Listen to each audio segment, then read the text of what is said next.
Pour comprendre le Thomas d'aujourd'hui, il faut d'abord rencontrer celui d'hier.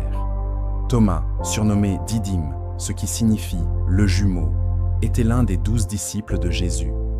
Loin de l'image d'un sceptique froid, il était un homme d'une loyauté et d'une sincérité profonde. Mais il avait ce besoin viscéral de comprendre avant d'adhérer. Sa foi n'était pas aveugle, elle était exigeante. Rappelez-vous ce moment où Jésus annonce son intention de retourner en Judée, un voyage périlleux qui pourrait lui coûter la vie.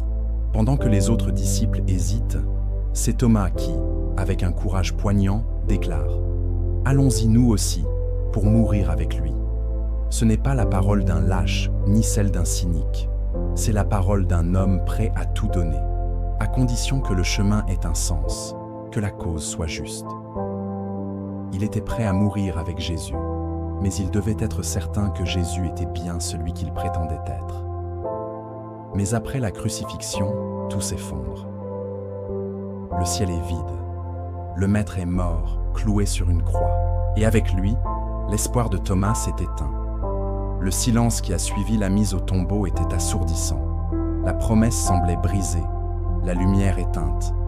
Pour un homme qui cherchait la certitude, la mort était la plus brutale des évidences. Le doute n'était plus une question intellectuelle. C'était une blessure ouverte.